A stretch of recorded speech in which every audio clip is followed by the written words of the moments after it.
to give their all in this sanctuary where dreams ignite. Music's power burning bright.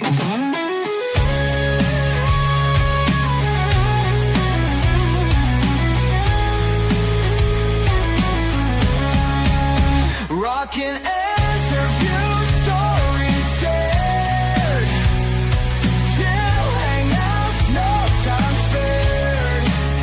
From soulful whispers to a roaring sound, music unites on hallowed ground.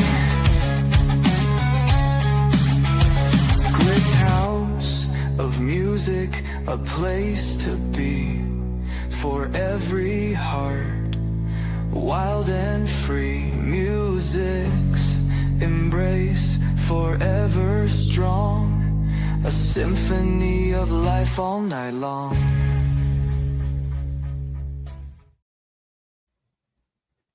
Whoa! Wow, you timed that fucking disaster. That was just spot on time. I was sitting here and I'm like, where's my pop at? And I forgot that it was in the refrigerator. So I looked at the clock and I was like, I got plenty of time. So I had to kind of slide into position. I'm glad my chair was turned when I come running in here. Otherwise, it could have been really disastrous as I come sliding into home base. But you did. That was definitely a slide into home base, homie. Anywho, what's going on, everybody? Happy Tuesday. Hopefully you guys are having a good week so far. Welcome to Glick's House of Music. It's a little bit different. It's Glick N Blaz's mixtape. So I'm Glick, he's Blaze. I can't speak. I'm Blaze. Actually, I'm blazing and I'm blazed. He's blazing blaze. Long duh. I honestly, I was kind of spaced. I was coming up tonight, so edibles were kind of part of my day. I have been kind of sipping on some beers.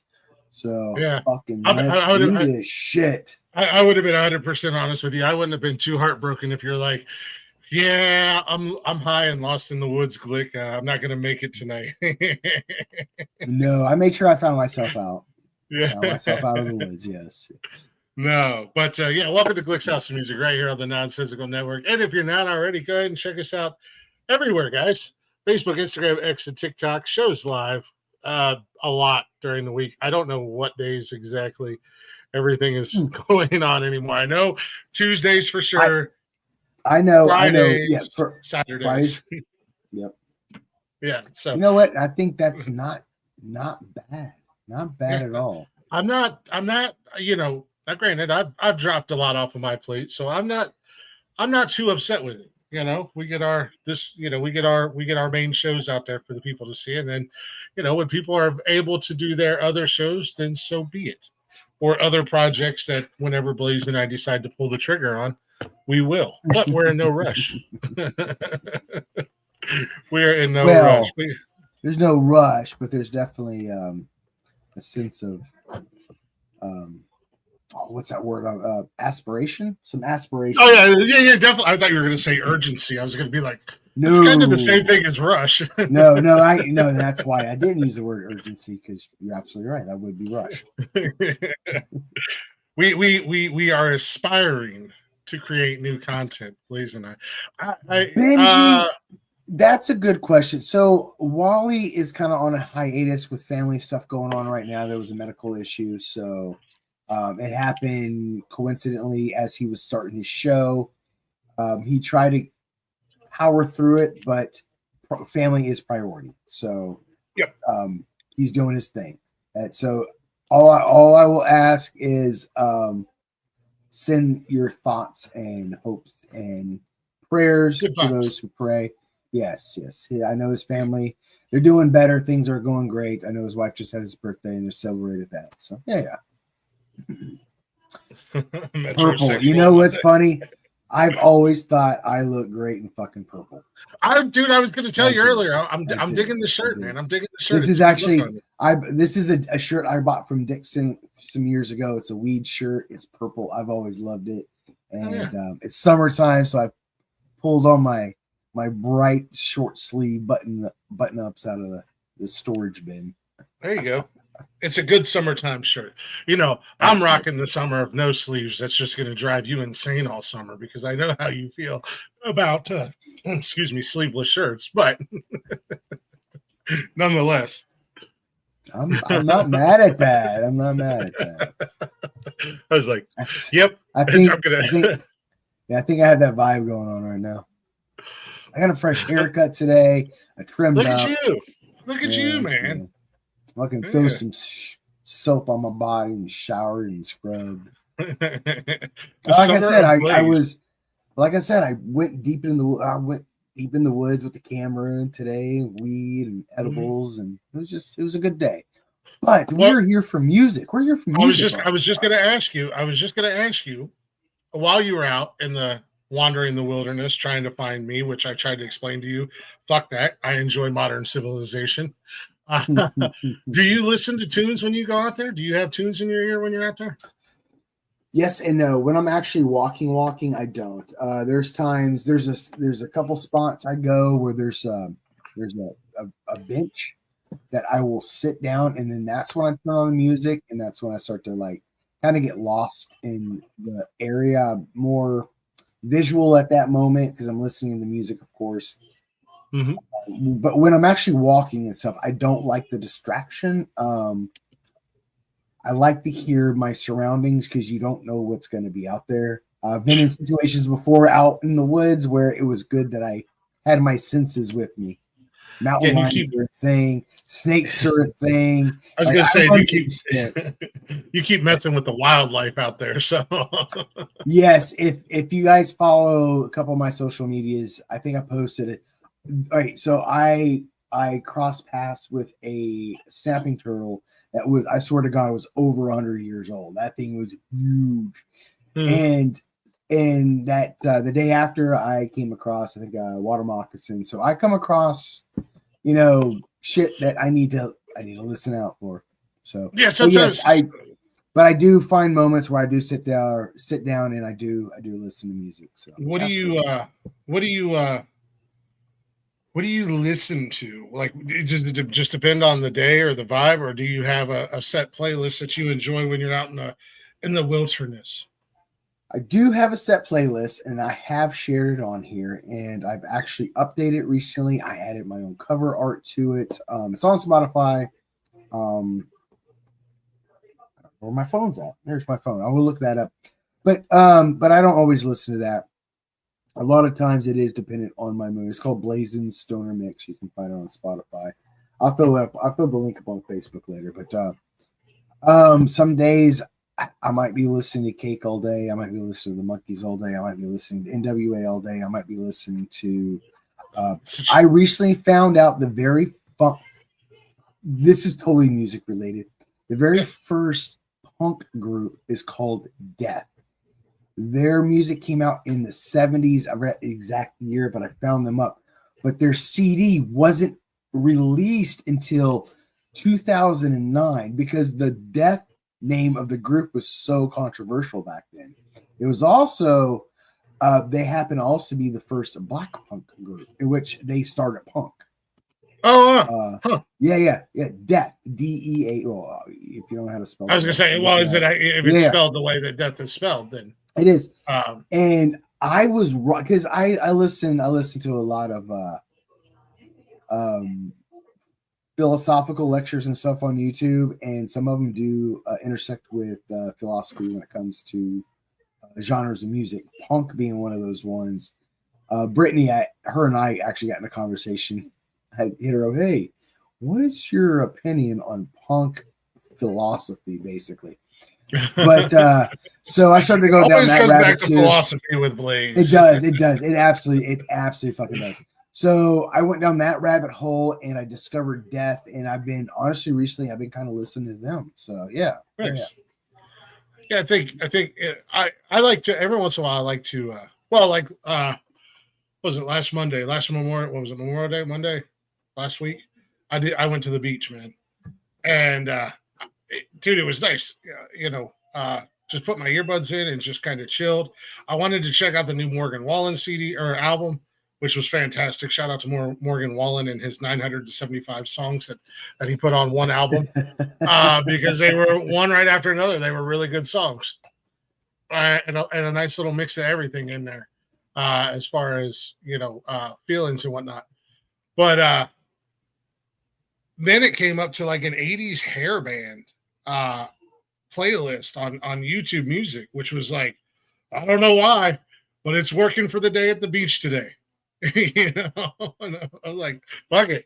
But yeah, I like to I always, if I'm out and about and I'm adventuring, like if I go walk around the lake or something like that, I usually always have at least one earbud in. That way I can still kind of hear, but also, being a Sasquatch, I'm like the number one apex predator in the woods, so I don't have anything to fear. Oh yeah, and so if I was out like at a beach or something like where it's like a public area, I don't have problems here wearing my headphones because, I mean, I'm not really worried about the public. They're generally pretty tame. For the most part. Yeah. I'm more worried about the things that I'm not aware of. So. Johnny Bong's in the building. What do you like to? All right. So, what's your cruising music when you're like cruising down the road and you're not your 5.0? We're not going down that song. But when you're just cruising and you're contemplating, shit's bothering. It's like, what's your go-to music to unwind in that kind of situation?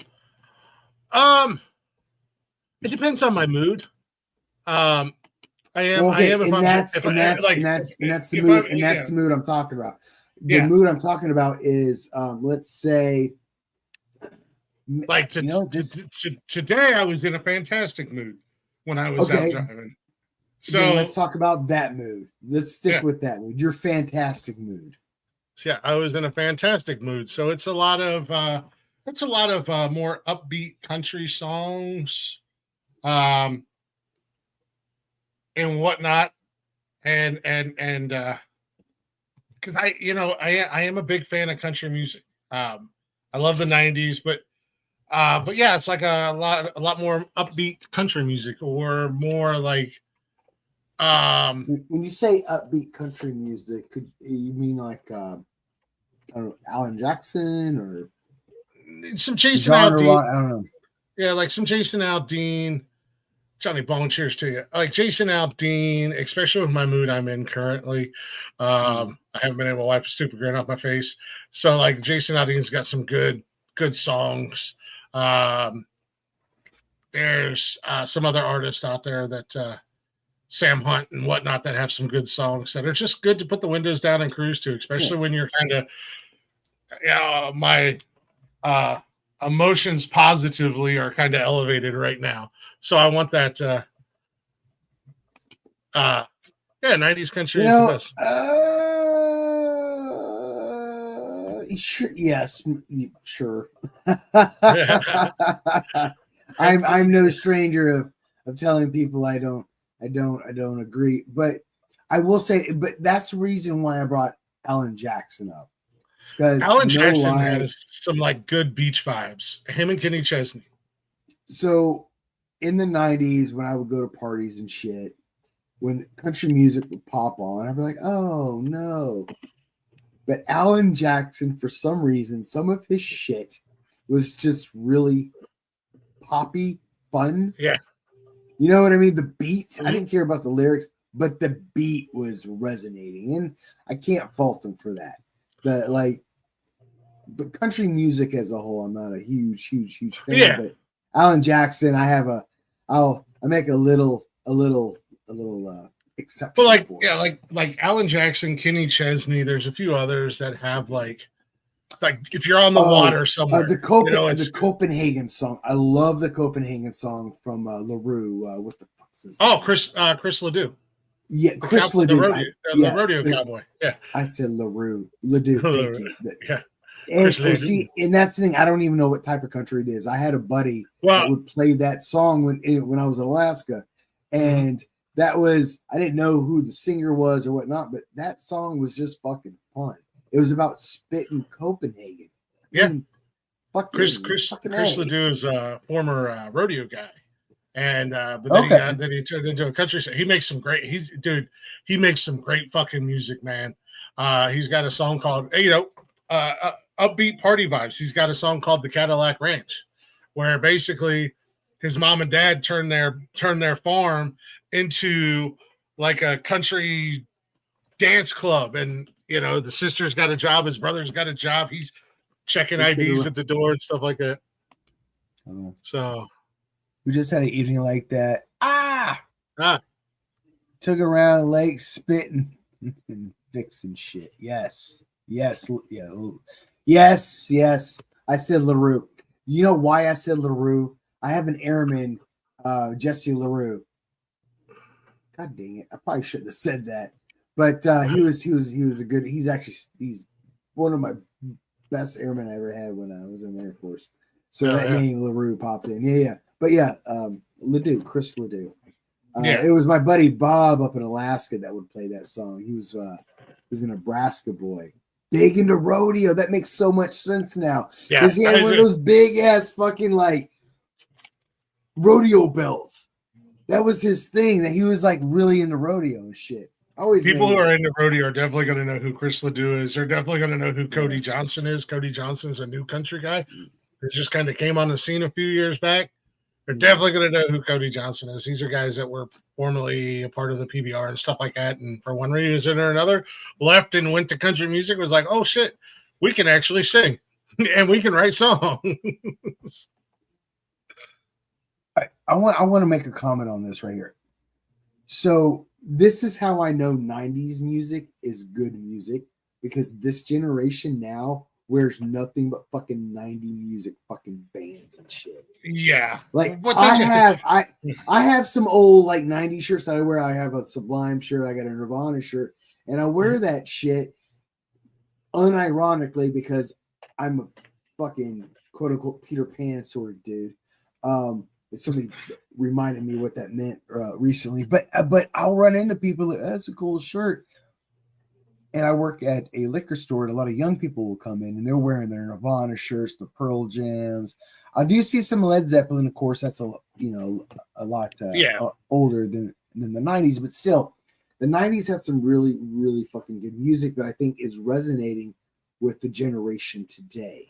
So, and that's across all genres and platforms with 90s country music. I mean, whether it was country, whether it was rock, alternative rock, whatever you want to call it, rap was at its heyday in the 90s, in my opinion. R&B was great, man. But like I said, I think the playlist depends on my mood and where I'm at the time. And sometimes my mood doesn't even affect it. It could just be where I'm at.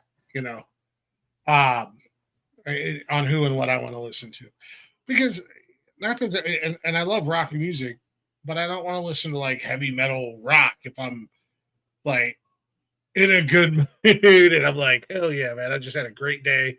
I want to listen to something that's going to keep my energy going. Not that that's not going to get my energy going, because that's what I listen to when I'm at the gym, and I listen to a lot of rock or alternative rock when I'm at the gym. Actually, I listen to a lot of the former guests on this here show, this here program, when I'm at the gym. I'm a big Tech Nine fan, and so I see a lot of memes and shit. But a few years ago, it came out because Tech Nine posted this shit on his Instagram. His Rock Dwayne Johnson, whatever the fuck his name, Wayne the Rock Johnson. He's of course a bodybuilder, obviously. He released his playlist one time that he works out to, and there was a bunch of Tech Nine on there. It was a big thing there for a while. So I know I do movie shit, and I give Rock a lot of grief about him being in movies and shit. But outside of that, Rock's not a bag, dude. Like he's got good taste in music. He makes bad movies, but he's got great taste in music. So I'm just saying. Yeah, I am a big Tech Nine fan. I'm taking notes, Tara. I'm taking You know, notes. that's 90s mix is the shit. I agree. A 90s mixtape, like a legit mixtape with all kinds of different stuff on it, is the shit. I'm also taking I notes. got a question for you, Glick. And this is Shoot. something I have done. Have you ever made a mixtape for someone you were interested in? You know what? No. Okay. I have made mixtapes. Yeah. I'm kind of embarrassed to say that. Well, I should say CDs back when LimeWire was a thing and stuff like that. Pirate Bay, Morpheus. I feel you. Yeah. Whatever. Napster. Yeah, Metallica's Mortal Enemy. Napster. Oh yeah, man, go to hell. that Metallica. could be a whole fucking episode talking about pirated music. But go ahead. Yeah. Go ahead. But The 90s. I've never made anybody a mixtape that I was like dating or liked or anything like that. But Okay. I have made some really corny ass mixtapes, and I'll name them like Glick's Country Jam, or the one that really embarrasses me. Mind you, folks, this was over 20 years ago. Don't judge me. It was Glick's Sexy Time Music. That was his inspiration for his OF account now. Dude, you should post that on your OF. You should find that playlist and post that shit on Patreon or OF. I'm just saying. Put it on our Patreon. I gotta see if I can. Yes. I don't, dude. I would love to find it. I don't think I have it anymore. But it was all like R&B and then like cheesy love songs from like 80s and like Top Gun and stuff like that. It was like, and it never even got played for Sexy Time. That was the sad part. It never got played for Sexy Time. It was just something I would, because I love the music. And if I was like just cruising around in my truck, I'm like, Sexy Time music, Glick. Just you and the road. I'm cruising for women. I'm not getting any, but I'm cruising for them. No, but it was a fire CD. I'll give you that. Just recently, Buggy had found some of my old CDs that I had burnt. And I was like, I don't know which ones are going to work or not. I mean, them things are 20 plus years old. They've been through God knows how many moves and they're not in cases. And I gave them I got one of them little vintage looking record player things that has the CD and tape deck and everything on it.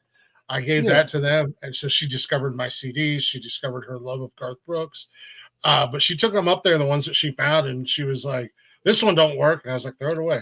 She's like, this one works. It's fire. And I'm like, what's on it? She's like, I don't know, but the songs are great. I was like, all right, let me see that so I can see what songs are on it. Cause it was like Glick's Rock the Party mix. And I'm like, who says that? But apparently you know what? I agree with Terry. You should find it and that's why I said you should post it on. See, here's the thing. If you can find the tape, you might be able to, you can also put that same playlist together, probably like on Spotify or Pandora or whatever, and post that shit, man. That's kind of. I wish I could, if I could find some of my old mixtapes. Yeah. Hey, if there's any exes out there that still kind of like maybe doesn't hate me, and you might have a copy. I know this is like decades ago. Don't hit me up. Just send me the playlist. I can definitely, because I probably don't even remember who the hell you are.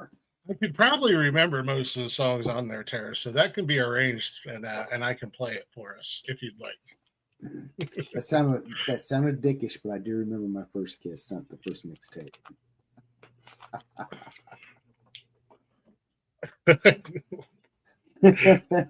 Yeah, like I said, I've never made one for anybody. But I've made my own. I was God, what was that John Cusack movie? God damn it! It was made fun. It was a joke in Deadpool, Wham or whatever. Oh, when he lifted the that was like the inspiration of like cheering music with the chick shit. Night at the Roxbury, they did that same thing. They parried it in Night at the Roxbury as well. I've always felt sharing music is a way to communicate with people. Oh yeah. Yeah. You like enjoy with in your life. So yeah, there's what's up on track? There's what's up on track? We'll love you, buddy. How you doing tonight, man? There's songs out there. Like today, I was coming home and I listened to 4 or 5 songs intentionally because after the day I had, and I'm like, and I couldn't wipe the stupid grin off my face, and I can't get somebody out of my brain, which is a good thing. That I played that made me think of her, and whatnot. And sometimes it's called an earworm. When you had that when you had that song stuck in your head, you got to hear it. Yeah. Oh, you were talking about person. I'm sorry. No. I thought you were talking about music. I'm sorry. Also, yeah, I mean, sometimes that's sharing music with somebody. Sometimes you can't find the right words to tell somebody how you feel. And you can say, hey, and whether it's relationships or you like you've got a lot of things mentally going on in your head and whatnot, and you like can't put the words together, but you want somebody to understand what you're going through. There's songs that that you can go here. Just if you want to know where my head is right now, just listen to this. So, what is your go-to after a breakup? Sound as chintzy and janky as that sounds. Depending. All right, let me rephrase that. Because we're like adults now. That was stupid. Yeah. That was a stupid way to put that. When you're feeling kind of like sort of like an existential kind of dread kind of moment, where do you go? What's like that dark music you like to go to? Dark. I love. Well, I mean, I don't go too crazy, too dark, but I do. There's certain songs by Megadeth that I really like, and the one that I love when I'm really down and I love the song period. But if I'm really down and I'm in a bad place, I can't say the name of it because it's in French. And I know I'll fuck it up. Mm-hmm. But I love that song by Megadeth. And it's crazy because when Dave wrote that song, everybody thought he was writing about killing himself. Who thought it was about suicide. Mm-hmm. And what it was about was his mom dying and her mom passing away. And those were essentially her final words to him.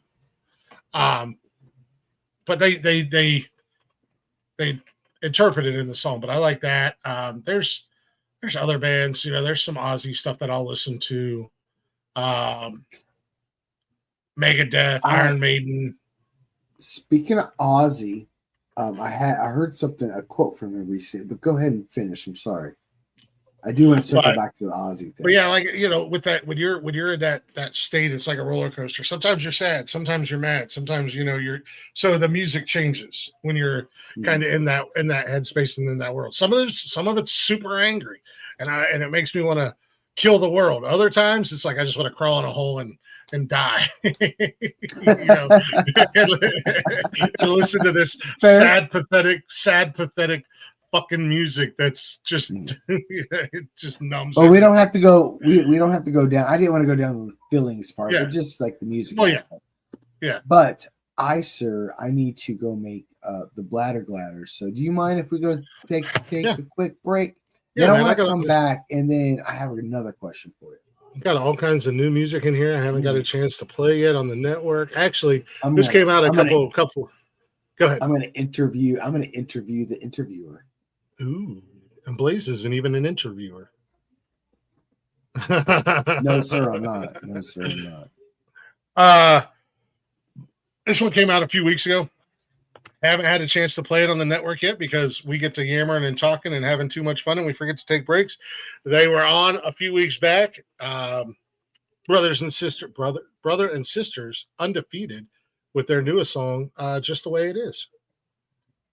If I can get the buttons to work.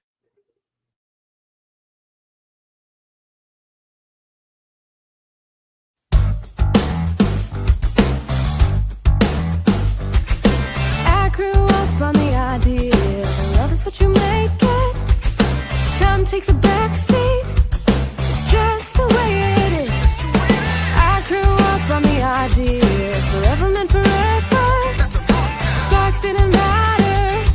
It's just the way it is. Just the way it is. Just the way it is. You and me forever.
Welcome back to Glick's House of Music. We're doing a little Glick and Blaze mixtape. That was Undefeated with a brand new song, Just the Way It Is. We're hanging out. I guess Blaze is going to interview me. Maybe A little thirsty. Sorry, guys. A little parched over here. So Blaze is going to interview me, I guess. Which should be interesting. I'm sorry, I didn't realize that was that short of a song. I didn't realize it was a short song either. I almost got caught off. Hi guys. Myself. So make sure you follow us everywhere. bio.link/nonsensical network. You see it right down there at the bottom of your screen. Blazing his amazing background back here behind here for us tonight. He always puts that bio link down there for us. Yeah, there you go. Yeah, look at that. That's beautiful. That's beautiful. I impress myself sometimes. So recently, hey, have you ever you're sitting there cruising this old band that you thought retired 20 years going back on the road again, the farewell tour for the third time. Mm-hmm. So I came across a quote or something Ozzy Osbourne said recently, and my dog is like, let me in. Anyway, he said that in his head, that he's going to pretty much die when he's on stage. He's gonna keep rocking the fuck out until he just dies on stage. And I'm sitting here thinking, I'm like, that's probably the most metal badass rocker thing that can fucking ever fucking happen. But it got me thinking about art and the people that continue their art until the day that they die for whatever reason. Robin Williams comes to mind. My mind goes to movies. But I'm thinking, I was like, that is dedication. That is just like, that is raw passion. Well, I was wondering what your opinion about that would be. No, I love that. I love that mentality of Ozzy. But here's the other thing for me as far as music goes. You're gonna reach a certain point in your life where it's not going to sound good. There was a gentleman. What is his name? I think he's on my death list. Let me see if I can find it real quick.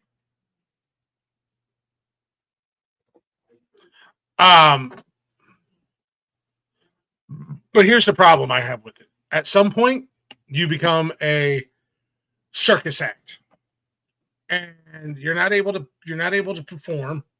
You're not able to play the music, sing the music, whatever the case may be. And like I said, you kind of become a sad circus act. And then on top of that, it looks like your family's putting you up on stage just to milk as much money as they possibly can out of you. Johnny Mathis is who I'm thinking of. Johnny Mathis is like 94 fucking years old. And he just said the other day after he finishes this tour he's on, or whatever, I'm sorry, he's 89.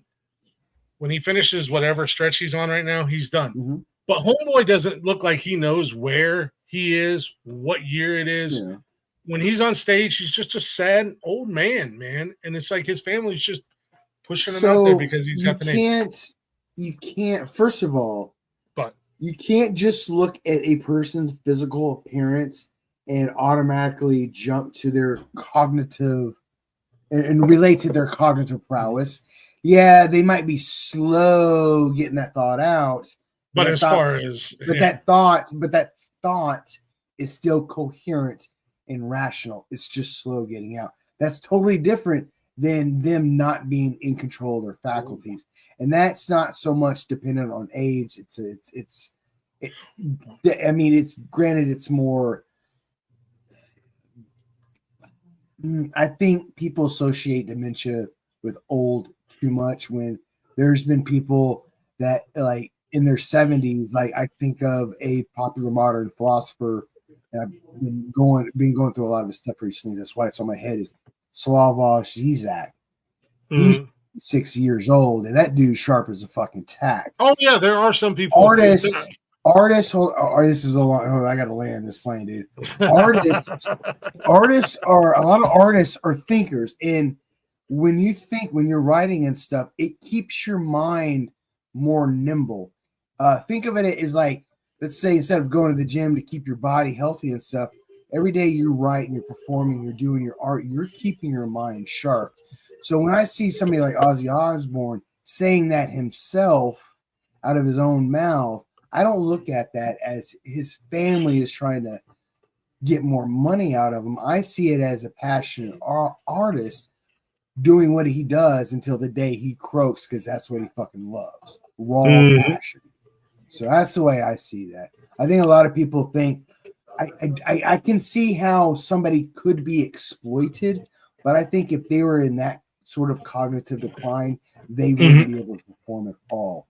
Ozzy, his performance compared to him giving interviews, kind of different. Interviews slow down a little bit.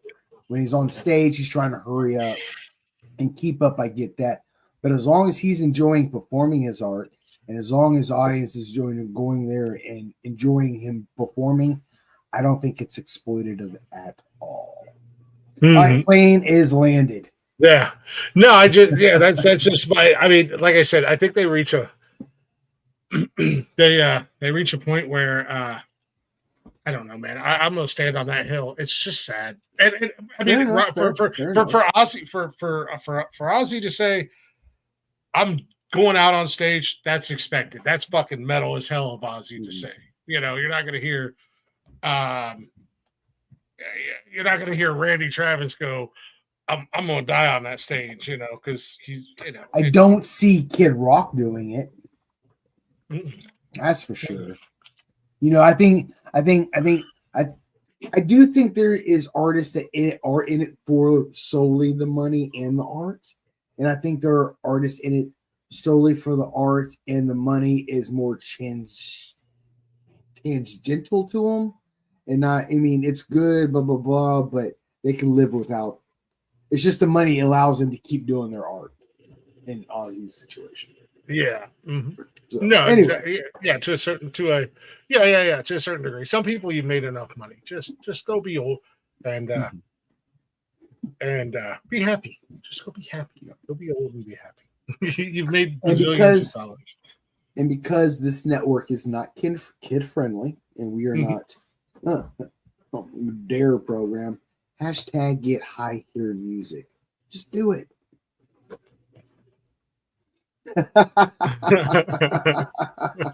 I made a new hashtag up tonight and I'm proud of it. Leave me alone. I should have put that in the description. Fuck me. Get high here music. I always forget to put hashtags in the description like I did tonight. Oh yeah, it happens. It does. I'm bad at that. If you ever need a marketing guy, this guy is a no. Yeah. Apparently, MD Molnar is. He's gonna promote our stuff for free for us and get us hundreds of thousands of views. Ooh.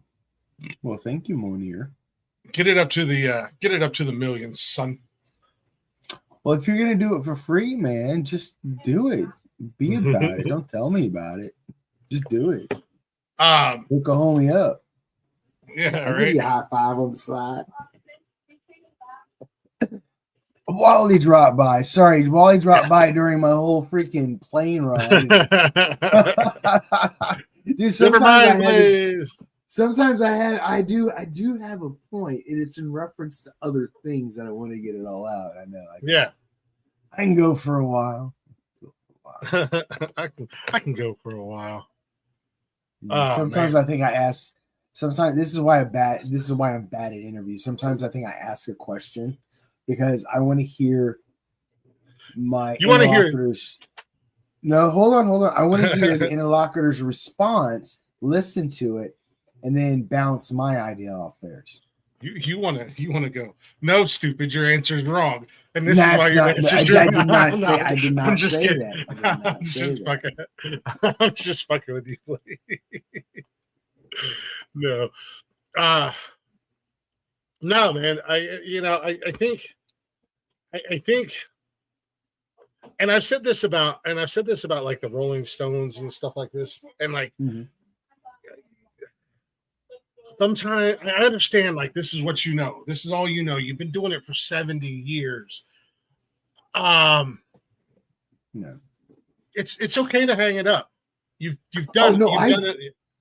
You know, I agree. I think at some point he should retire, just enjoy the rest of it, maybe in a hospice area. I'm just saying. Yeah. But I at the same time, I feel sort of like with some respect for it. But no, he should fucking retire and hang that shit up. I agree with you on that.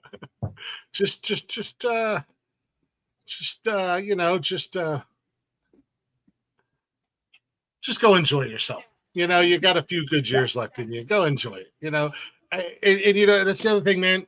The great thing about artists like Ozzy Osbourne, dude, generations are going to listen to his music.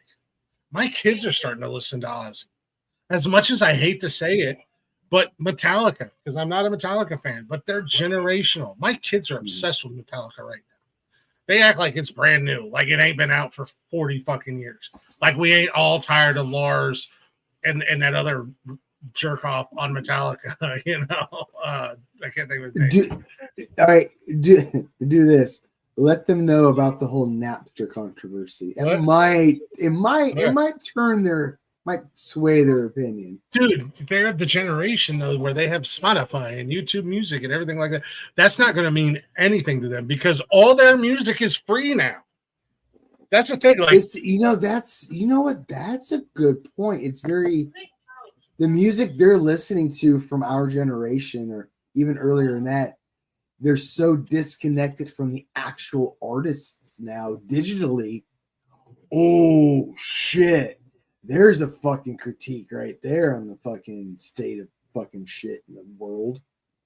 Ooh.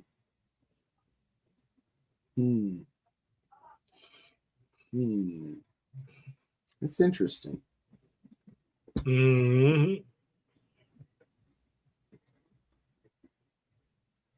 Haircutting, crybaby sellouts.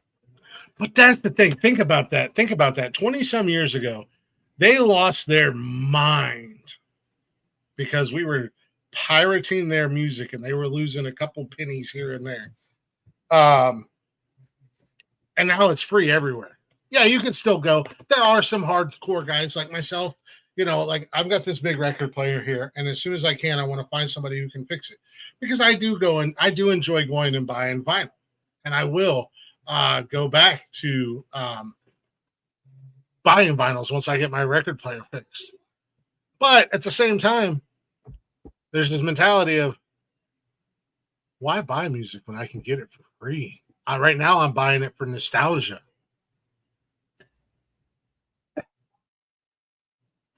I think yes and no. I think people listen to it because they enjoy it.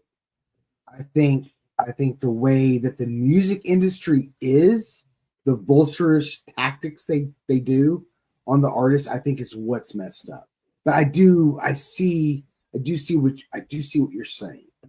Mm-hmm. It does seem the music industry is very exploitative of the artists themselves.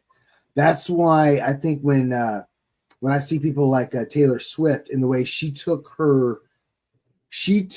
control of her art, she made sure she controlled her contracts and a whole bunch of stuff, which is why she's getting paid and she's built her career the way she has, and she's so successful in the way she has compared to other artists just as talented. That unfortunately they didn't understand how the whole financial thing worked, and they got taken advantage of. So, but yeah, it's I think there's a part of that in there. Yeah. yeah, I don't. It's just wild to think, how much it's changed over the years. You know what I mean? Like, man, Yeah. music is that's that's the thing with music in general, man. Like, I know, like, a lot of today's music, I'm like, I wouldn't pay a penny for this fucking shit. But back in the day, like, for instance, Guns N' Roses got so much shit for Chinese democracy. No, it wasn't their greatest Guns N' Roses album, but we waited years for that. And when it came out, I was one of the first ones in line to take my money, take my fucking money. That was the same way. That was the exact same way with the spaghetti incident. It was there was a long hiatus in between. Was that the November Rain CD, whatever that one was, and Use Your Illusions 1 and 2. That's what it was. Yeah. And the spaghetti incident, it was such a long hiatus that by the time it came out, everybody was like, "Well, fuck it, I've been waiting. It's Guns N' Roses." You get home, you pop it in your CD player, and you're like, "Oh, that wasn't it's such a letdown." Right. Where today, like I said, Morgan Wallen dropped his new album a couple weeks ago, and it was literally day one. It was free. It was on Spotify. Yeah. Now, granted, he's also getting millions of plays, so he's making, money from Spotify at the end of the day. And I don't know what it's like on YouTube, but it was free on YouTube Music as well. Where, back in the day, unless your buddy got it and he was able to, somehow record it for you and give you a shady, shitty ass copy of an album, you were stuck paying for it. That's why I said I don't think the kids would understand, like, what the whole ordeal was with Napster and why it was. I mean, it was huge for the music. I think actually they would understand. I just think they would, because I mean, if in a way, if you kind of think about it, I mean, they're quote unquote getting their music for free, but during our heyday, we did the same thing. We got our music for free through Napster and LimeWire and Morpheus and all that good shit. But now instead of what happened with the industry, instead of making illegal to stream that shit, the industry was able to flip the script on it and make money off of it. In this generation, they get what we were able to do and stream our music and download our music. It's just the industry flipped the script, and instead of us stealing it, they were able to market that, and now they make money off of it. Isn't that weird? Yeah, they Isn't were that doing weird? They were doing what we were doing, and when you think about it, like I said, the artists weren't losing, because, and then you think about it now, they weren't, because their album sales at the store was like, what, by the time the CD heyday hit, it was like $13-15 a CD. Yeah, if not more, depending upon, because I remember Tupac put out All Eyes on Me. It was a double CD, and it was like $26-27 when it came out. It was hashtag fucking worth it, though, at the end of the day. It did depend on the artist, box set, number of CDs in the collection, etc. Yeah. But I was talking about your typical release. So, but also, granted, they were still getting their album sales, they were still selling out, they were still getting, like, their ticket sales and stuff. But like artists like today, like Taylor Swift, she's making something like $50 billion just on a damn tour. Not even album sales. This is just a tour. Now, granted, it's almost $2,500 just to sniff the inside of the stadium, but still, so yeah, we went from artists relying on those album sales and whatnot to make their money to where now it's like, we're making money off Spotify, we're making money off of YouTube, because our music is going out quote unquote free. But look how much ticket prices have gone up, because I used to love going to concerts.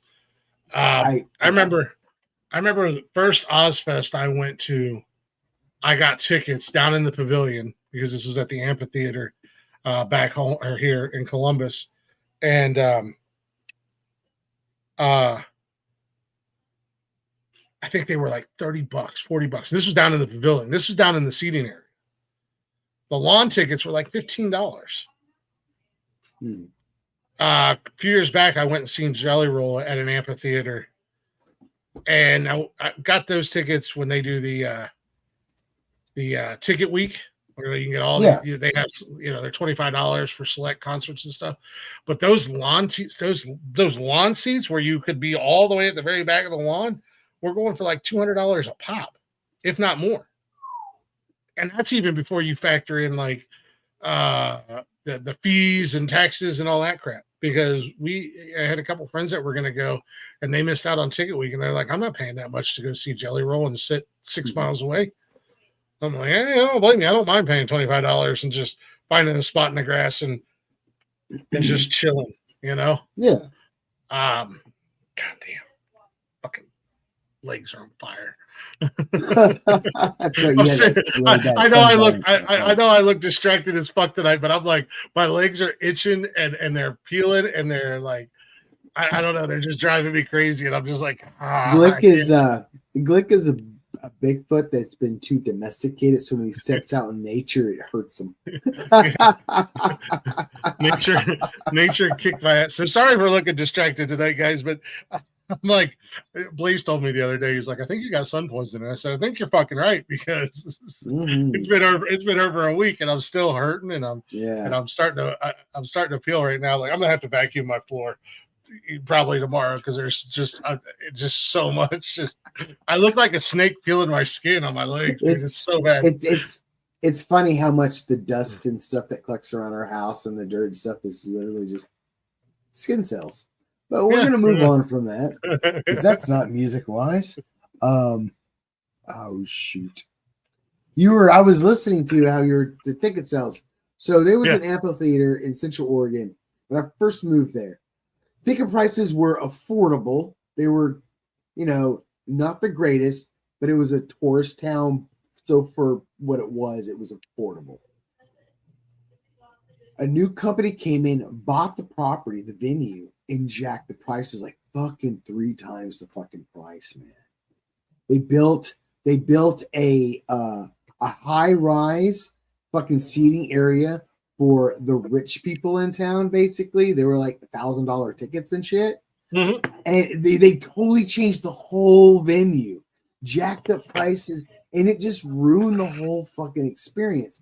Because when that happened, what they also did, they fucking hired security, fucking predator security. You smoke a joint, you fucking light up a vape. You don't light up. You light up a fucking joint. You light up a vape. You're gonna have a whole lot of problems. Yeah, right. That's a whole different. Yeah. Anyway, and that security's right on you. Like, get the fuck out of here. But like prior to that, I had been going to concerts at that place, fucking smoking weed, carrying on, and then Hayden Holmes, you fuckers, y'all came and bought that place and ruined that venue for people. I'm just saying, it wasn't fun anymore. Yeah, that's what happened to. I'm aware, Mike. Thanks. That's why we're doing skits and not sketches. He's doing skits. We're doing sketches, Michael. Yes, I know, but I'm an idiot, and I forgot to put sunblock on my legs, and then I decided to spend the entire day at the beach because it was peaceful, it was quiet, there were no other humans around, and I had my music in, and as I was getting ready to leave, I was like, ooh, my legs are going to hurt tomorrow. And it was before I even got home going, oh, they're hurting real bad already. And so, yes, that was a big dumb animal mistake on my part. But and now I'm suffering. And like I said, I'm literally just sitting here like, it's so gross. But I can't stop. Well, we could talk about music. Music's always good to talk about. Anyways, no, so that's what happened to Polaris Amphitheater. So they built the amphitheater before they built Polaris. And Polaris, it was all rural area at the time when they started building the Polaris Mall and the Polaris Amphitheater and everything like that. Well, as they start to build it up, the amphitheater sat in the middle of this big fucking field, and the only thing that was around it was businesses. So they didn't care. Yeah. Well, we got space. Let's put houses. And they put houses that butted up within less than 100 yards of the state of the amphitheater.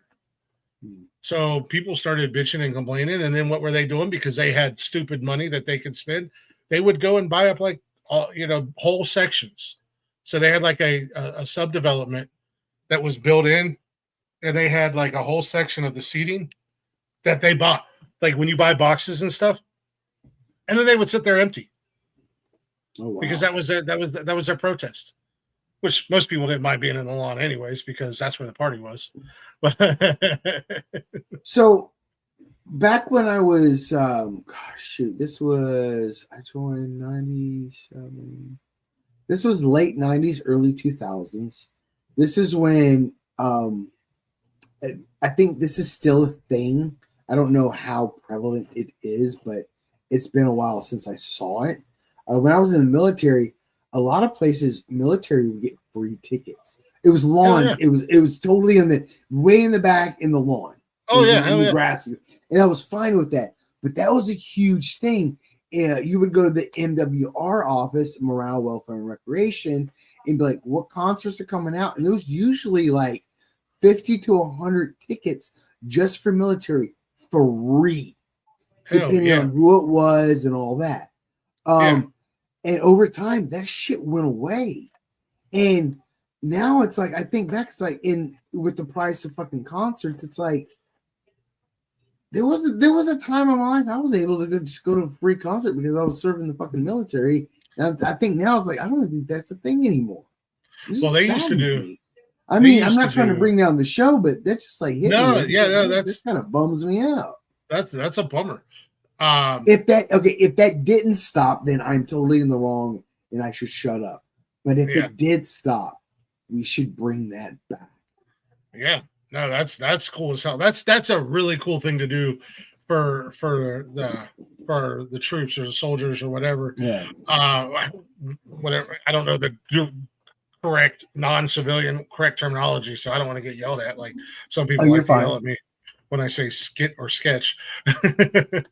But Michael, just real quick. Hey, Michael, can you send that link to the text or the group text or something? We don't really. Yeah, we're not gonna. Yeah, we can't click on that and open it. But like when Polaris, they used to do. I know you're not a country guy, but there's a radio station here in Columbus, 92.3, and they used to do Country Jam every year. Yeah. Well, you could get tickets for 92 cents. And they were like general admission lawn tickets and stuff like that. And dude, that's where the party was, man. And 92 cents. And then when they shut down the amphitheater, because obvious reasons, they moved it to the Crew Stadium, what is now the old Crew Stadium where the Columbus Crew, our soccer team plays. And dude, then the tickets skyrocketed. And it was like, this was a great concert every summer that we knew was coming up, man. 92 cents. You and 20 of your friends could go for $20, you know? And then that's where the party was, up in the lawn, man. That was the best place to go. And now, like I said, they do all the concerts and stuff at the old Crew Stadium, which is still an outdoor venue and it's still really cool. Yeah. But it doesn't have that. You're in stadium seatings, you know. You don't have that same, because I love that. I love going to music fest. Like when I went to Louder Than Life up there in Louisville, it's all outside. It's all standing. There is no seats.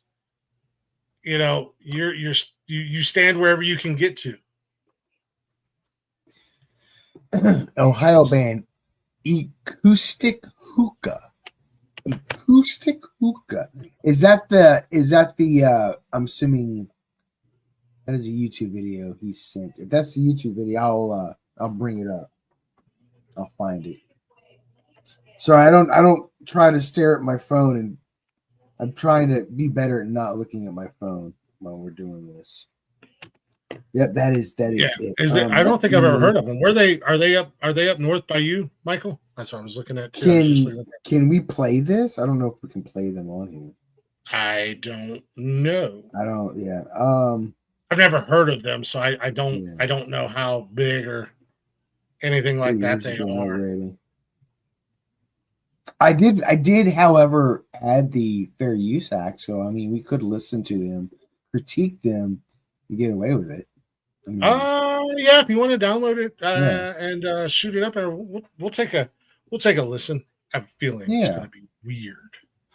Yeah, you want to take a break while I get it set up? I'm going to take a break, and are you going to throw it up in the assets, or are you going to bring it up on the screen beside us?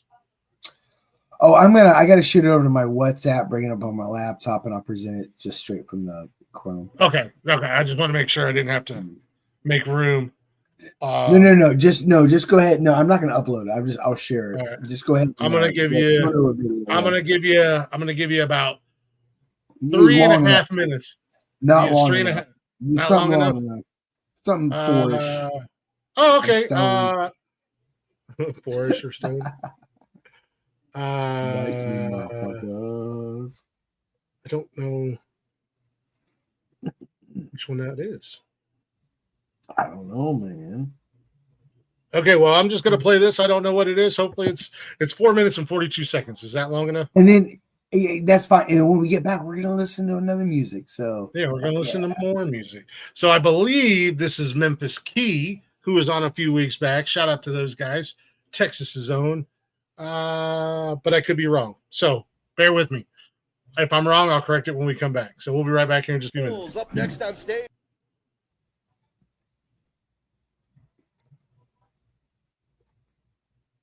Just kidding. Up next on stage is Memphis. Memphis, come up on stage.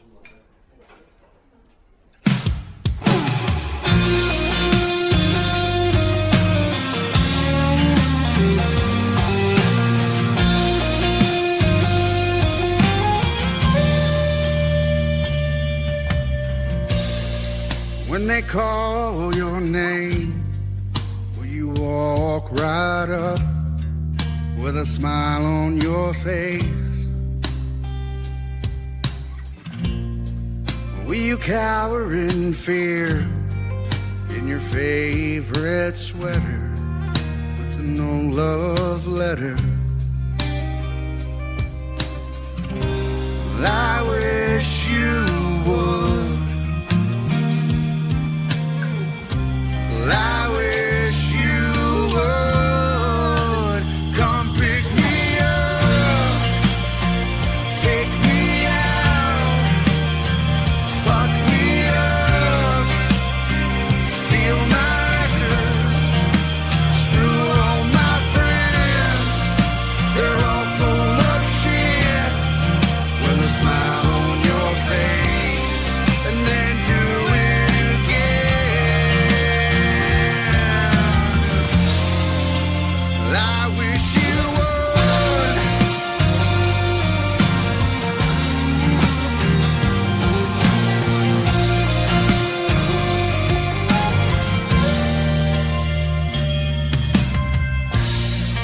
When you're walking downtown, do you wish I was there? Do you wish it was me? With the windows clear and the mannequin's eyes, do they all look like mine? You know you could. Well, I wish you would come pick me up, take me out, fuck me up, steal my records, screw all my friends behind my back with a smile on your face, and then do it again. I wish you would.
Give it up for Memphis, folks.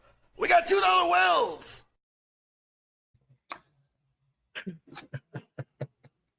That's a dope Memphis ass Key. song.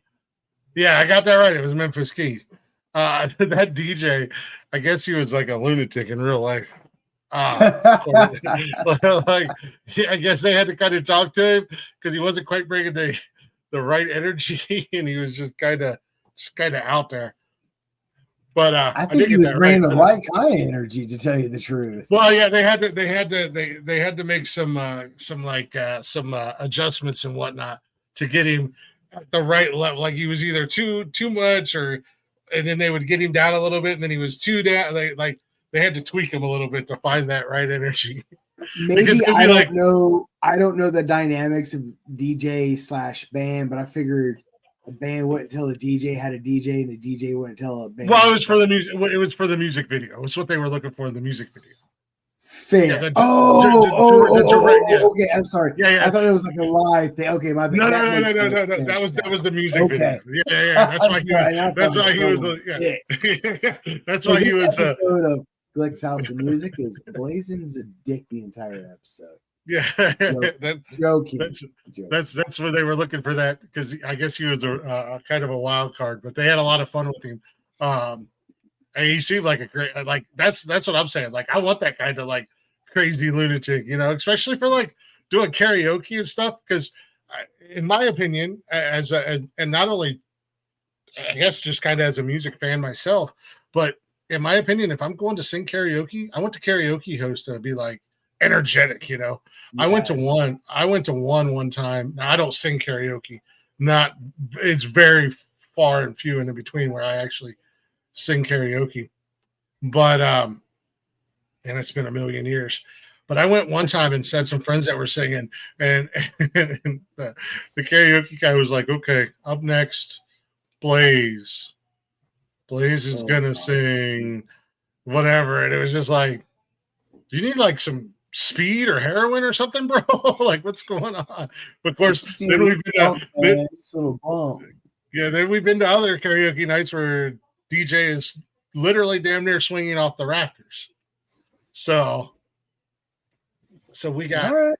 So you gotta find that happy medium of energy where they bring the right amount and they're still having fun. So Michael put in the chat an Ohio band, Acoustic Hookah, out of Athens, Ohio. Yeah, they own there.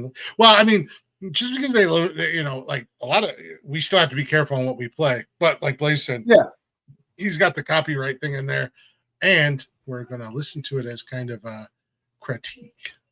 So I do have it geared up. Like I said, Ohio grown. That's Acoustic Hookah. It's Acoustic Hookah. Share screen. There we go. This song is called Another You. Okay. I'm curious to hear what they sound like.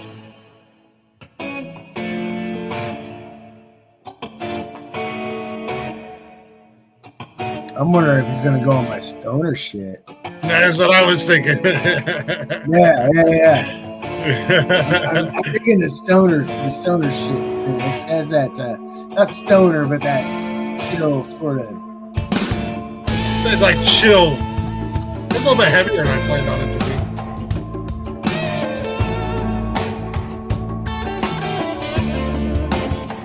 Fucking groovy, man. It's like it's a lot heavier than I expected it to be. I figured it was gonna be like real chill, real mellow, just kind of.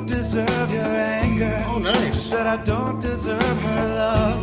I said I'd give you everything. She said that wouldn't be enough. She said it wouldn't be enough.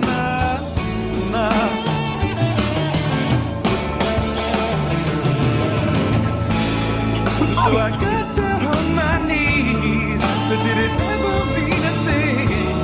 And then I begged for one more chance. I even offered her a ring. I dig it. I like it. Yeah. It's definitely not what I expected. Good fucking request, bro. I like it. is a Got a little rock. So can't you see this working out? classic getting over the edge. Yeah. Can't you see us pulling through? She threw the ring away. So yes, I see a way. Another time, another place, with another you. Oh man, yeah, I can see. I can picture myself listening to this after my divorce. Fucking real. like calling in my fucking bottle of whiskey. And so I took the back way home by the south side alleyways. You can see that. Calling one of your buddies at 2:30 in the morning, drunk as shit. Fuck that bitch, man. I did this, man. And then I wrote one last request. Throw it down in man's road. Or maybe just enough to hang myself. It won't come to that, I hope. But yeah, I like them.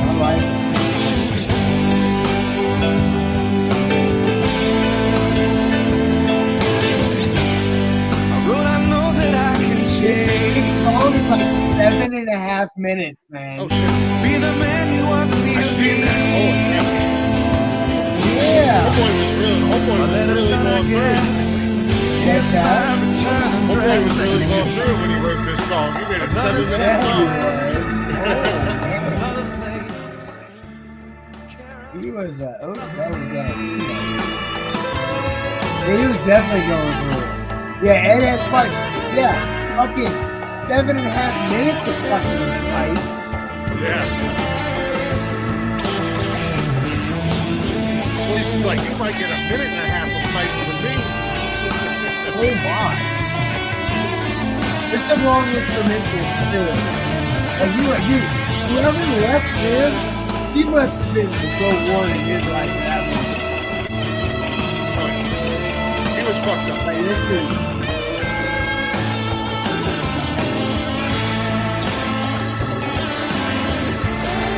Well, this is why it's 7 minutes long. You've got a 4-minute guitar solo. You're mad at him.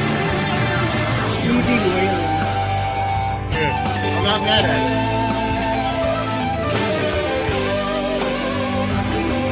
Oh my! Still going. This is still going. As I said, it's got a 4-minute guitar solo. Is there, the so- rest instrumental? I'm about to start it. All right, I'm sorry. Oh, I'm sorry, Acoustic Hookah. That is some amazing fucking shit, but for copyright crap and all that. Yeah. That guy is too long. Too long. Great music. Go check him out. Listen to the That whole is- thing. I'm going to listen to the whole thing later when I'm Yeah, I'm chilling gonna- in bed. I'm going to Fucking check him out now eyes because tight. I was really expecting like some real like chill hippie stoner. You know, I was not That's expecting a rock and blues sound, man. I dig it. It's That's just the- based that's- just based off of the name of their band. You know, you judge a book by a cover, and that's what you get. Sorry for being a dick, but I didn't expect it to be good. That's the kind of rock and roll I like right there. Yeah. I like that. I dig that. That's like that Roadhouse sound. Not the movie Roadhouse, but that's the sound of music is like that. You walk into an old Roadhouse, that's the kind of stuff you're gonna hear. That rock, like fucking like blues. what, Led Zeppelin and shit like Yeah. that. Mhm. Yeah. Yeah, I can get down with that, man. I'm gonna have to check out that. I'm gonna check them out. That might be something I listen to on the, throw onto the playlist and listen to from time to time, kind of on a regular-ish basis. We'll see. I don't want to give them too much credit because they might have one good song and then 20 ass songs. I don't know. I am definitely going through the catalog to see if they get any fucking weed songs I can throw up on my playlist. Did you know, speaking of weed songs, did you know Nirvana has a weed song? I'm gonna answer this 100% honestly and truthfully. No, but I don't know any Nirvana music outside of Teen Spirit and what's that other one that was there was like 2 or 3 really big songs, and those are the only ones I know. Really, dude? I don't like Nirvana. Really? I am not a fan of Nirvana in any way, Fair shape, or enough. form. Fair enough. Fair enough. I mean, You- I'm grateful that Nirvana gave the world Dave Grohl. I'm grateful for that because I love Dave Grohl. That's fair. Fair. But I agree. I just couldn't. I don't know. I don't want to shit on Kurt Cobain, and I don't want to shit on Nirvana too much. I just couldn't get into it. It wasn't my cup of tea. But I wasn't the biggest grunge guy in general. But there are some grunge bands that I do like, but not, Yes, a meat puppets cover. Very good. Very good. But Nirvana's Weed song in their catalog is their song titled Moist Vagina. That is a song about marijuana. So, Moist. Anyway, The song's called Moist Vagina. correct. Interesting. Mhm. Oh, I want to go back to something. You sidetracked me when you were landing planes and stuff. Something you were talking about earlier. Something you were talking about earlier when you were talking about Tech Nine. And I think I told you about this the other night. Kissing Lilith on their social media. They have a cover of Gavin singing. It's Tech Nine with Slipknot. But Corey of Gavin doing both Tech and Corey's vocals, and he kills it. Yeah, and he kills it. And you said that's on his Insta? I think it's on their Insta, and I also think it's on their YouTube channel. Oh, I know what I'm looking up later. He was. Lilith. You fuckers are talented as fuck. I like you guys. And I dig your fucking music, they're man. just from right up the road, buddy. They're just up in Cleveland. Yeah. If I'm ever up that way, you guys want to fucking smoke a blunt? I'm down. Smoke a blunt. We'll smoke a blunt, we'll listen to some Tech Nine, and we'll laugh at Glick how he doesn't like Nirvana. Oh, you can laugh at me how I don't like Nirvana. That's okay. I don't mind. Fair. I've come to terms. I've gone to counseling. I'm better now. No, it was a video where he was showing off his vocal talents, man, and dude is insanely fucking talented, and he kills both parts because it's not Corey Taylor singing, it's Corey Taylor screaming, doing that. And I know exactly what song you're listening to. I've only listened to Slipknot because of Tech Nine, and that's only this. I'm not a Slipknot fan, and that's probably the only song I probably really will listen to because Tech's in it. I'm just not. I think they're overhyped. I don't think they're that good. I don't. Yeah, I wasn't a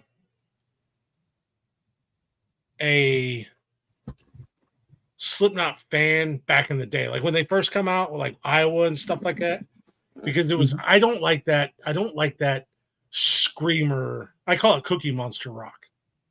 Mm-hmm. I'm not a fan of that. It wasn't even that. It wasn't even. Go ahead. I'm sorry.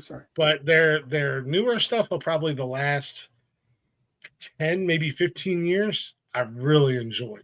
I really like their newer stuff. I guess since they've kind of quote unquote gone mainstreamish to a certain degree, since Corey branched out and did Stone Sour. But they're great in concert. I'll give them that. I've seen them at Louder Than Life. They were amazing in concert. So. But there's some bands that are like that. Yeah, I love their older stuff, but don't really care for their new stuff. Maybe I need to, or vice versa, circle back and reevaluate them. But I don't know. I just never. I thought their shock value was cool. I like the whole stage persona. Like, don't get me wrong. I like a good stage act at the same time as a good fucking music band or rap duo or whatever. Guar fucking oppresses me. Green Jelly, fucking Kiss, fucking ICP, fucking I'm gonna go down that Juggalo road too. So that's the thing. That's why. Go ahead. I was just going to say Juggalo before you go on the tangent. I seen you posted a memory from your last, what is it called, Juggalo Fest the other day when you went. I think you put it on Facebook, maybe Snap. I can't remember. It was some memory from the I last time might you have. went to. I'm trying to remember. I do stuff spin sometimes, so I forget. But I gave him a chance. Their lyrics were too status quo. They weren't. Their lyrics sucks for me. Like they didn't get me. The lyrics just killed it for me. They weren't. They lacked something there for me. But yeah. I get that. I mean, maybe Kissing Lilith and I will make fun of you for not liking Slipknot instead of you guys making fun of me for not liking. Then that's cool. I'm good with that. Yeah. Mushroom Head though. Mushroom Head's good. I'll be honest with you. I've never really listened to too much of their music. Yeah. Never like War. Don't want to listen to it, but I'll watch a video. Or if I'm at a music fest and they happen to be performing, I want to watch them because they're theatrical as fuck. and it's, but yeah, there's just some bands that never really struck me to where I wanted to even give them a try. And nothing bad against Mushroom Head. I just think that was out of my wheelhouse when. Well, there's the same genre as Slipknot though. Yeah, wasn't Mushroom Head? Was that the one that ran around with ICP and stuff? Mm-hmm. Toured with them. Okay, that's what I thought. Yeah. So there could be some bias there. Yeah, maybe that's why I need to reevaluate. I need to because there's those two groups, Mushroom Head and Slipknot. I really haven't listened to well over a decade. So. Yeah. Well, I know like a lot of Slipknot's. What? Hold up. The father of a founding member of Mushroom Head was my art. What, Michael? Oh, damn. That's dope. Huh. That's dope as fuck. Dude, I'm starting to realize that area of the country's got a lot of like Ohio's got a lot of talented artists that comes out of there. Yeah. Yeah. There's a lot of people that come out of them. Yeah. Yeah, there. Shit, who else? Somebody else was. Oh, I can't think of who it was. That just slipped my mind. But yeah, like Northeast Ohio, Northern Ohio, they do get some. There's some talent up there, man. There's a lot of hidden gems up there that kind of come out. Oh, that's what I was gonna say. A lot of Slipknot's original stuff, some of their first couple albums, that shit was written by true things that really happened, to whether it be one of the members in the band or Corey himself or whatever. And I just learned about that, I think, when I was interviewing Kissing Lilith, I think it was, because we were talking about Slipknot. So I didn't know that a lot of that stuff out of their first couple albums were like super personal. Yeah. You know what I mean? I'm like, damn, that kind of makes me want to go back and dive back into it and listen to it again. Like you said, kind of give it a once around the block one time, just to see. Yeah. But initially, being like, what was I in? Junior high, maybe, when they got real popular, real big. Yeah, I don't want to hear. Like, I'm not gonna. Yeah, not my thing. I'm out. You know what I mean? That's not Garth Brooks. I don't want to listen to it. It's not Guns N' Roses. I'm out. That's a fact right there. Funniest mofo you guys know. The Professional Idiot. You can find this guy at Michael Copenhaver, comedian.com. Also his Facebook, and I think his YouTube. Nope. YouTube's Michael Copenhaver Company. He has all those links on his website, doesn't he? Won't you, Michael? I think so. Yep, he does. We just followed each other on social media. I don't know what's on his .com. Facebook.com. I follow him on Facebook for sure. I think Instagram, but I suck at social, guys. I suck at social. I don't know if I follow him on Instagram or not, but I know it's Facebook at least. As the quote unquote resident socialist, I suck at social media. I suck at socializing. Yeah. Yep. I hate all you motherfuckers. But I want to get along with all y'all motherfuckers. No, but seriously. Well, Glick, you look like you need to go fill your tub up with some warm water, some Epsom salt, and soak that sunburn. I know. I'm so fucking dude. It's just up a wall tonight, man. Like this is the worst it's been. Well, yesterday was pretty bad too. But that's what I've been doing, man. Epsom salt, some little like lukewarm water-ish, not too hot, not too cold. And then I get out of the tub and I look like a lady and I'm listening to my music and I'm lotioning my legs with my leg propped up on the bathtub. Pee on it. There you go. That's a jellyfish sting.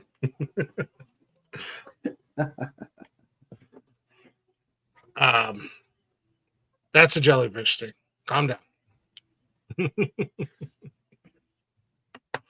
No, I'm definitely, guys, check out the Michael. Thank you for the acoustic. Right? Acoustic. What's that? I'm sorry. I was going to say, check out. Definitely check out acoustic hookah. Yes. Are they still making music, Michael? Or are they one of those bands that kind of called it quits?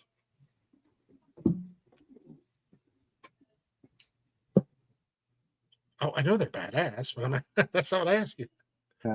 Wait, man. So before we get out of here, let's play one more tune. This just came out 2 days ago. By our boy and co-host on Sundays, our boy Derek Wayne. Diving back into they put a live album out in 2023. Oh, nice. So if they're still making music, maybe potentially see if they want to be a guest on the show. Either way. But one last song before we get the flock out of here. Our boy Derek Wayne Douglas, you get to see him on Sundays, lawyering for us on Unnecessary Roughness, but he's also a musician. And he just dropped a song just a day or two ago. And he's getting back to his rapping roots. Because that's what he originally did. He was a rapper. So we'll play this, then we'll come out and rap it. You know, sometimes people mistake your kindness for weakness. And I'm a nice guy and all, but I get pissed off too. Keep trying me, boy. Yeah. You done lost your mind. Cross that line, but done lost your time, boy. Big boss, I shine. I ain't got a floss, I done sauce these lines, boy. Everybody know you lying, boy. So what you lying for? Yeah, everybody know you lying, boy. I see the fear behind your eyes. Hear the shake inside your breath. All that barking for respect, but you ain't built for what come next. I've been solid from the jump. Every move is set in stone. You been switching, you been tripping. You ain't built to hold your own. So quit the capping, quit the yapping. I ain't one to play along. You been acting like a savage, but your vibe ain't really strong. Try to push me, try to test me, but I promise you ain't ready. If I pull up, it's a problem. Better have that pressure steady. I don't need 100 deep. Solo when I handle beef. Ain't no cap inside my speech. Every word I say is teeth. Bite down, lock jaw. Boy, you sweet as rock candy. Acting savage on the mic. In real life, you ain't manly. Miss me with that rah-rah. You ain't about no drama. Say my name and I'm gonna pull up quicker than a comma. I ain't gotta prove a thing. My presence bring you trauma. Leave them shook with the hook like Ali in his prime. You done lost your mind. Cross that line, but done lost your time, boy. Big boss, I shine. I ain't got a floss, I done sauce these lines, boy. Everybody know you lying, boy. Yeah, what you lying for? Yeah, I think you lost, can I help you find? Amazing grace, save the faith, cause everybody know you lying, boy. Everybody know you lying, boy. So what you lying for? Yeah, everybody know you lying, boy. Keep blowing smoke, hoping I choke, but no I don't, boy. Here go this rope, put it around your throat, just know I won't, boy. Gave you enough to hang yourself. Take it with your bruh, say yourself. I just came to help, thought you could change yourself, and now I see the feeling can't be felt. Clown, ain't nobody hold you down, boy. Get loud all over town, but I don't hear no sound, boy. Shh. I'm trying to hear this coward talking. Running his mouth, but legs broke cause he don't never walk it. My 4x4 keep it swinging. From all that mud you been slanging. What's all that stuff you been singing? When I call you bluff, who you blaming? Who rolling up what they claiming? Who swollen up for this banging? Let's go toe to toe, but who hanging? You know blow for blow, I'm too dangerous. I'm fanning, who standing? Throw bowling balls like a cannon. Understand it, you can't stand it. Try to throw me off, but I'm landing. And I ain't the quickest, and I ain't the slickest, and I ain't the biggest, but know that I'm with it, I'm fully committed. Yeah, you can come get it, just know I'm the illest. You done lost your mind, cross that line, but done lost your time, boy. Big boss, I shine, I ain't got a flaws, I done sauce these lines, boy. Everybody know you lying, boy. Yeah, what you lying for? Yeah, everybody know you lying, boy. Don't get lost, I'm in my prime, I think you lost, can I help you find? Amazing grace, save the faith, cause everybody know you lying, boy. Everybody know you lying, boy. So what you lying for? Yeah, everybody know you lying, boy.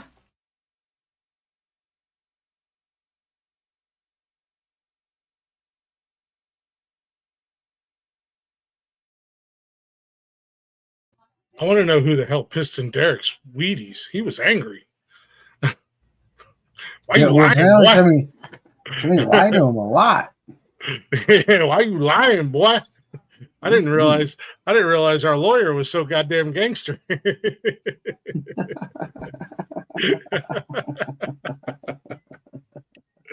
Golly, I gotta get on him about that one. We got to do a show on a Sunday so I can get on him about that. What the hell, man? What the hell? Nah, man. Check out all the artists, former guests at Glick's House of Music, guys.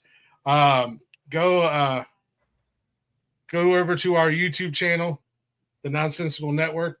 We got all of our shows in playlists to make them super easy to find, whether it be Blaze and Michael on Fridays, with Nonsense and Chill, Glick's House of Music, Nonsensical Nonsense, the anarchiness of Saturday nights, and then Cash and I, we all got them playlists set up there, so they're super easy to find all the shows. But go check out Glick's House of Music, and not only check it out, but check out all the artists that I've interviewed, because I don't think I've done a bad musical guest yet so far. I think everybody's. No, I don't think you have. Yeah, I think I've done a pretty good job picking artists, and they've been great, and they make good music and all that stuff. So I think we're winning. I think we're winning at life here in Glick's House of Music. Next Don't Tuesday, forget to like, hit that subscribe. You know, we only need like a couple more subscribers. We hit 400. It's the 400 this week. Oh, did we? I just got the just about, yeah. I just got the weekly analyticals, and I saw that. I looked and it at those didn't myself. didn't tell me that. Well, you have to look at the audience. Yeah, nice. Mm-hmm. Oh, yeah, I usually look at the views and watch hours and stuff like that as I'm scrolling through, and then I like to play the game at the end. Which show is viewed the most, or blah blah blah blah blah. I don't know. You tell me, YouTube. That's what we're here for. Fair enough. But yeah, check out all the artists that have been on Glick's House of Music. They're all amazing. They're also really fun people. And then next Tuesday, I will have, if you want to call him singer, songwriter, composer, whatever it may be, one of my new favorite movies, The Devil and the Daylong Brothers. It's on Amazon Prime, but I'm going to have Nick come up, who did all the music for the movie. I believe the director is joining me, and one of the main actors, if not all three of the main actors. What day is this? Tuesday. Next Tuesday? Next Tuesday. I'll be there. And Blaze will be there too, representing Nonsense and Chill. I've already watched that movie twice. I'm gonna watch it a third time because it's a awesome movie. Like, oh my god, it's such a great fucking movie.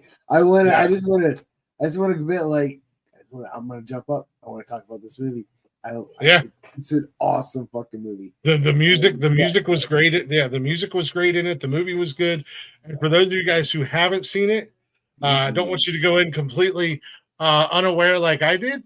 I thought it was a supernatural thriller type movie with demons and blah blah blah blah blah. Well, turns out to find out it is a Southern Gothic musical with, like I said, like Blaze said, great fucking movie, great fucking music in the movie.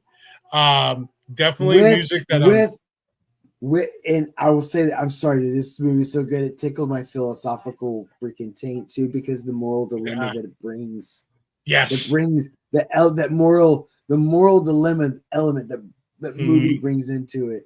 I figured you'd like that. I caught on to that. So a simpleton like myself caught on to it. I was like, it's so good. It is so well written. It's an all around great movie. Great fucking movie. Anyway, I'll shut up now. So check that movie out. That's a good movie. I'm gonna probably watch it again. I've already watched it 3 or 4 times. I'll probably watch it again sometime between now and next Tuesday myself. Yeah. But I'll tell you what, the soundtrack stays in my playlist. It stays in my ears. It's a great one it's one that I go to when I'm at the gym. Because it's the music can get you in the right headspace, man, from that movie. When you're at the gym working out. But with that being said, what do we got coming up? I guess Friday. What do you guys got coming up Friday, please? Oh, it's a lazy week Friday, so we're going to review and critique some short films. I say that because coming off a week of making trivia questions, finding some short films to chit chat about is always easy. Next week, of course, following week or Friday is going to be a long form show. So pounding out a topic on that, but yeah. So you like your long form shows? I dig them. I do. I like that insight. I do. I love to talk. I dig them, man. I like the insight because you make me think. Week, thank you. This week, Michael is. Since Michael's part of Nonsense and Chill, fucking love him for it. He is doing a lot more, like picking stuff, ideas. You know, we're going to be collaborating on some more stuff, doing some awesome stuff. He sent me one, and it looks like Darth Vader's in it, so it's looking like it's going to be another Star Wars short film review. So I like that. I like George Lucas. I'm not a Star Wars fan, but it is good to nerd out on some Star Wars sometime. So, Brian, if you have your ears on, Brian, I know you like Star Wars, homie. So, but yeah, go ahead. That's what's coming up. Nice, hell yeah, man. Dig it. Star Wars, Jar Jar Binks, greatest Star Wars character ever created. Just gonna throw that out there. And then no argument for me, dude. I don't give a shit. Yeah. And then of course Saturday night we got our normal shenanigans on Saturday nights. Tomfoolery, fuckery, and shenanigans are afoot. But what's special about this weekend? Like, this weekend, man, I don't know. There's should something we tell happening. them? Should we tell them or should we make them wait? No, make them wait. Fuck it. Yeah, fuck them. We don't like them that much. We can't divulge all of our secrets. No, we love you fuckers, but we still want you to tune in next week and see what's up. Yeah, see what's up Saturday. Got some things happening. Yeah. What are they gonna do next? So yeah, tune in Saturday, and then I don't know. Right now, Sunday's it's up in the air because there's not really a whole lot going on in the sports world. Nobody's really talking baseball. The NBA finals are coming up. Stanley Cup is happening. But nothing's really major popping off in the sports world right now. So we've kind of just been playing it by ear. And as to whether or not we're doing Sunday show or not. But if there's sports stuff to talk about, we'll be back on Sunday to talk about it. So tune in. I'm literally looking up sports seasons, and because I'm curious because I'm like, let's see what's going on. Oh yeah, there's nothing going on. Yeah, it's literally the NBA Finals, Stanley Cup, and baseball's still so premature. You know, that it's still too early in the season to really get too excited. I don't normally start getting excited for baseball until after the All-Star break, because that's when things really start to heat up in baseball as far as like the chase for the playoffs and da-da-da-da-da-da. Yeah. So we're kind of hit or miss right now. Now, as we get closer, what's that? Do you guys cover sport or not sports, but races, sports races, cars? We dabble in it, but you know, we thought that was going to be kind of Wally's thing, so we don't. Fair enough. Yeah. But I mean, we dabble in a little bit of everything with sports, racing, mixed martial arts. The fighting world, the fight world, boxing, mixed martial arts. I know Rick's big into that. We've even talked college softball, because for whatever reason, Rick is obsessed with college softball. So, hey, that's not wrong, man. Hey, if you guys are talking sports, I mean, that's perfect. Yeah. It doesn't have to be like, yeah.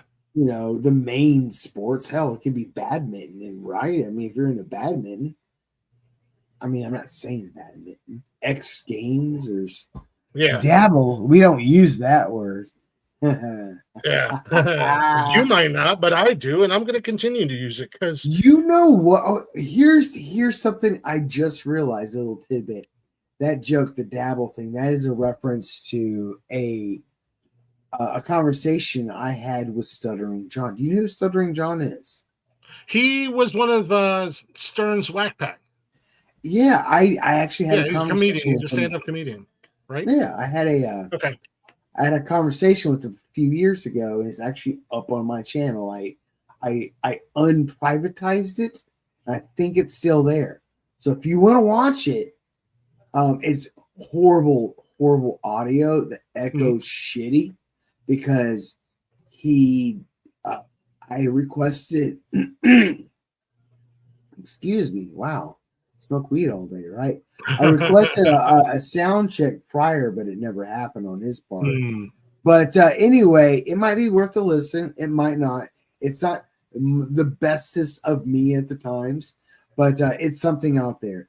And if I remember, I will put it back on private tomorrow, so you got about that long. Anyway, moving on.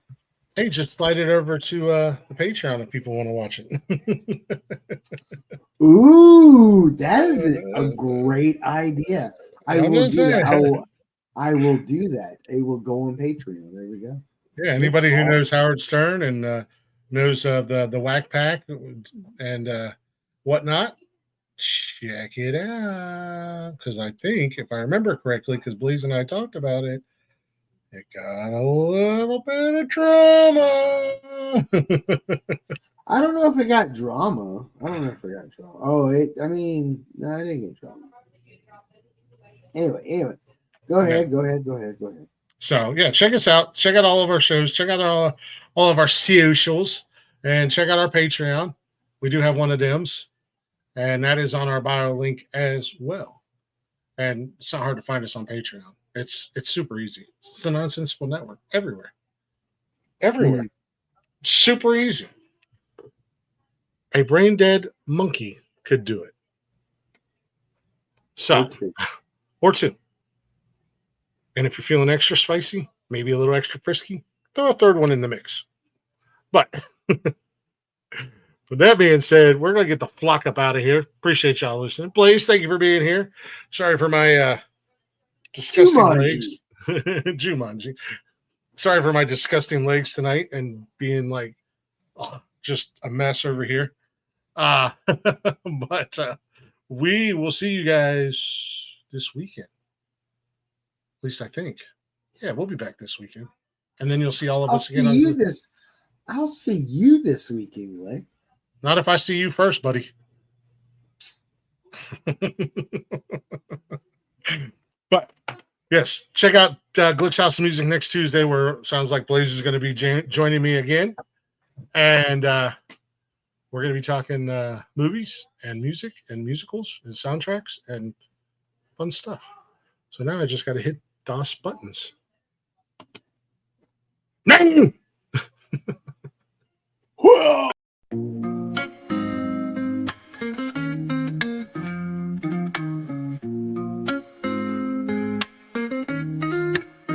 Nonsensical network, different flavor every day. Movie talks, new flicks hitting the display. Microphone magic, musicians spill the praise. From reptiles to motorsports, burning rubber craze. Football clashes, touchdowns, epic plays. New spinning, catching on the latest phase. Gleaming cars, engines roaring up the pace. Street tales, urban stories we embrace. Tune in, every week diverse. Groove to the beats, let the rhythm immerse. Lyrics flowing, ciphers full of verse. Nonsensical network, feel the universe. Interviews buzzing, stars in the circuit. Worlds of tapestry, pieces we interpret. Hip-hop to rap, the flow never stagnant. Reptilian tales, nature's arrangement. Cars with muscle, engines with might. Motorsports roaring, speed in the night. Discussions heated, always a delight. Network of nonsense, but the vibe's just right. Tune in, wait for that beat. Flow so seamless, feeling so sweet. Urban